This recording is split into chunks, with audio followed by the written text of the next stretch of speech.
ఆయన హెబ్రోన్లో ఉన్నప్పుడు భక్సింగ్ గారితో ఉన్నప్పుడు ఒక పాట కొన్ని చరిత్రలు ఉంటాయి. భక్సింగ్ గారితో ఉన్నప్పుడు ఆయన వివాహ సమయంలో వివాహం చెడిపోయింది. గుడ్డేశపాదం గారి వివాహం. ఆ వివాహం చెడిపోయినప్పుడు ఆయన అలిగి బాధపడి భక్సింగ్ గారే ఇంకా ఆ విషయం అంతగా పట్టించుకోలేదు అన్నట్టుగా. వాస్తవాన్ని భక్సింగ్ గారు ఆయన ఏం చేయలేదు, అలా చేయడు కూడా.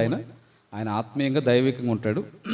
తెలియక మిస్అండర్స్టాండ్ అపార్థం చేసుకొని భక్సింగ్ గారి మీద అలిగి అక్కడి నుంచి వెళ్ళిపోయాడు. ఎవరంటే యేసుపాదం, గుడ్డిగా యేసుపాదం. ఆ టైంలో అలిగిపోయిన తర్వాత కొంతకాలం తర్వాత దేవుడు ఆయన బయలుపరిచాడు, హెచ్చరించాడు. దేవుడు మళ్ళీ బయలుపరిస్తే ఒక రోజున ఈ యేసుపాదం గారు మళ్ళీ తిరిగి హెబ్రోనుకు వచ్చాడు. బయట ఉన్న బ్రదర్స్ ఎవరు చెప్పారంట, ఏం చెప్పి ఇదిగో బయట మరి మందల ఇలా యేసుపాదం మళ్ళీ వచ్చారంటే, వచ్చాడా రాని సంతోషంగా మళ్ళీ చేర్చుకున్నాడంట. అతని స్థానం అలాగే ఉంది అని చెప్పాడంట భక్సింగ్ గారు. చేర్చుకొని అతని స్థానము అలాగే ఉందన్న.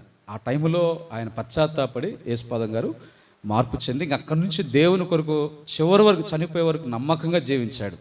ఆయన పాడిన పాట ఇది, అనుభవంతో పాడిన పాట ఇది. ఈ పాట యేసుపాదం గారు చిన్న మిస్అండర్స్టాండ్ చేసుకున్నాడు భక్సింగ్ గారిని.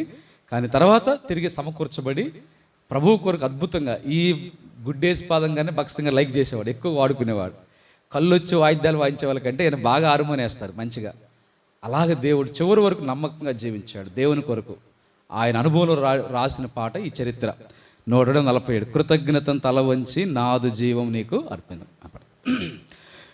స్టార్ట్ చేస్తాం. 147 కృతజ్ఞతన్ తల వంచి నాదు జీవము అర్పింతును, లేదేకా నేయివీల అర్పింతును, నన్నే నీకు అర్పింతును, నన్నే నీకు దూరమైతే నీ ప్రేమ మారచి నేరేపితే, నీ గాయముల్ దూరమైతే నీ ప్రేమ మారచి నేరేపితే, నీ గాయముల్ దూరముగా నిక వెళ్ళ చాల కూర్చుండేదా